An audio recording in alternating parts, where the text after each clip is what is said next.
Croeso friends, welcome back. I know it's been a little bit longer than 2 weeks since my last video, but life, you may have noticed, got hectic. The world is incredibly uncertain right now, and between that and some pretty intense personal life goings-on, I haven't been able to film and edit anything until now. But here we are, and if there's one thing that I can do in the face of personal upheaval and mind-numbingly frightening global pandemic, it's drink tea and make things. Today's cuppa is Changeling from Tabletop Teas, a one-woman geek-themed tea company run by my drift partner, the Kathy to my Bernadette, if you will. She and some friends of mine also got together to give me this wonderful hand-turned, skull-handled wooden teacup, which I maybe love more than anything else in my life right now. And I will put links to both of those vendors in the description down below. And now that I'm done with my shameless but unsolicited cross-promotion, let's talk about why we're here. The last video I released was about making sleeves and altering my Elizabethan English kirtle to make it appropriate for the Italian Renaissance themed event put on by my barony in February. It went over splashingly well, and I was very pleased with this performance, mostly. During the day, I had attached a plain drawstring pouch to a cord around my waist underneath my kirtle to hold several necessities. But I found it kept banging against my leg as I moved and twisting the drawstring all up, making it difficult to get into at need. So today's project will be a proper Italian Renaissance pocket made from some modern pre-embroidered linen that looks closely enough like Blackwork to be passable at a distance and thus also appropriate for a more insular themed outfit as well. Grab your own cuppa and let's get into it.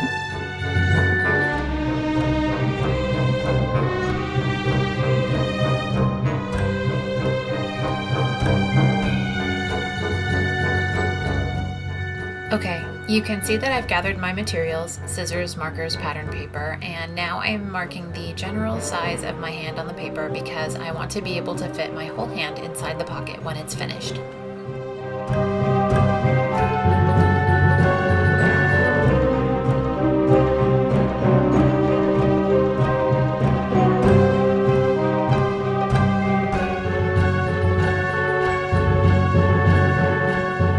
Here I'm adding some extra space around each marking, drawing out the general pocket shape and making sure that the slit is long enough to accommodate the width of my hand. Folding the paper in half is still the easiest way to get a symmetrical pattern. Sometimes the simplest ways are the best.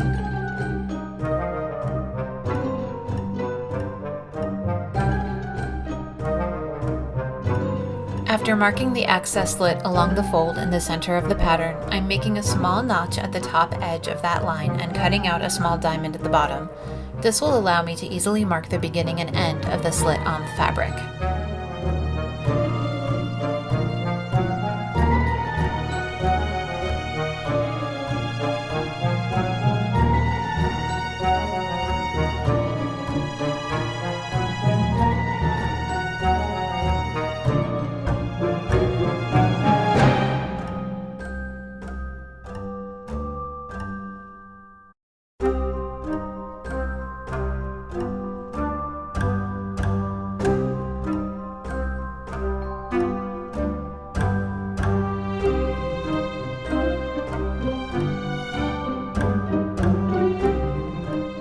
The lining I'm using is a cotton lawn so fine you can see through it.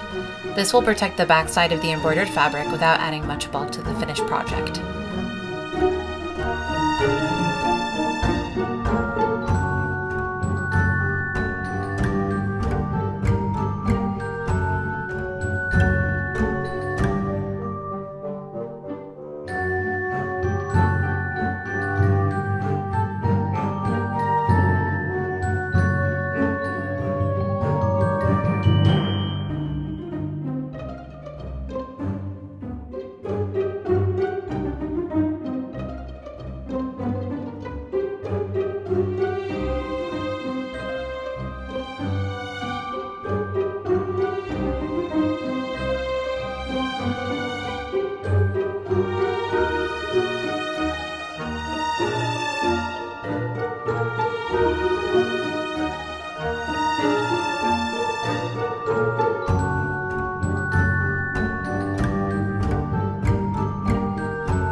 here's something that, moving forward, I plan to do differently.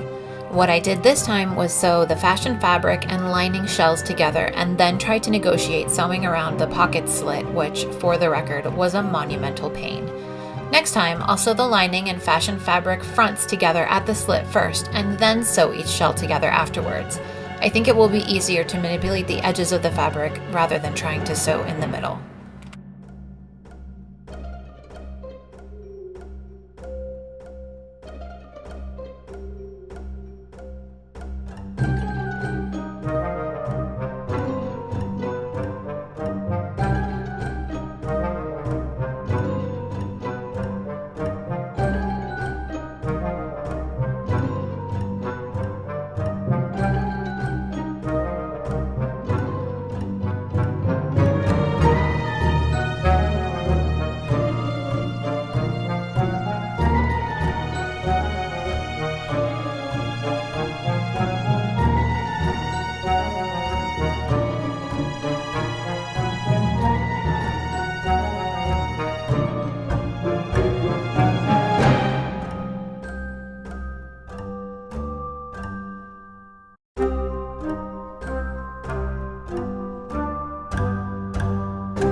After a good pressing, I sewed the top edge of the pocket together so it won't shift around while adding the binding.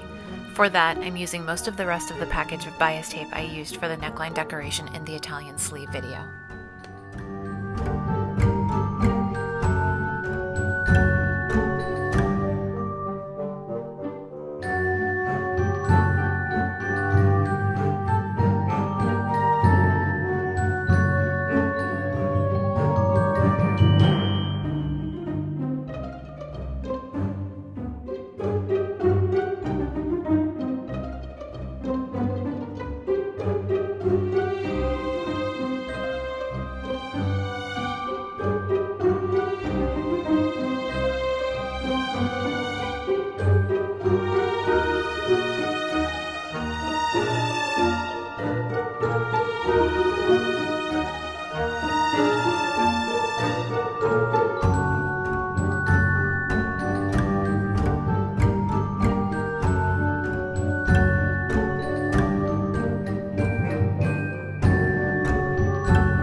I started sewing at the point where the bias tape encloses the top edge of the pocket and sewed all the way to the ends of the tape from the middle out.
Almost finished. The edges of the access slit in the front of the pocket weren't laying flat even after good pressing. I didn't take into account that the lining should be slightly smaller than the fashion fabric, so the lining tends to want to roll to the outside very slightly. I could go back and fix it, but instead I decided to do a semi-decorative running stitch along that edge in black linen thread.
Well, here we are, friends, with one empty teacup and one adorable finished pocket.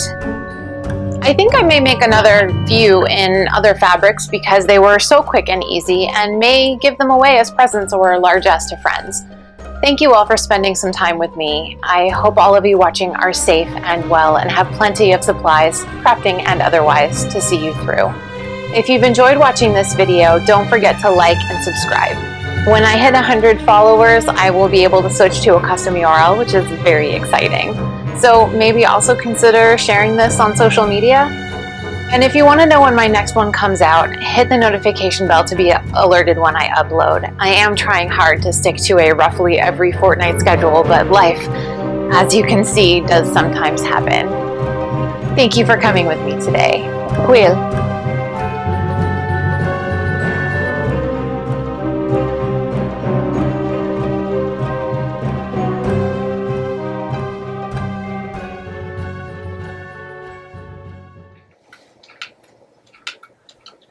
All that for like 30 freaking seconds.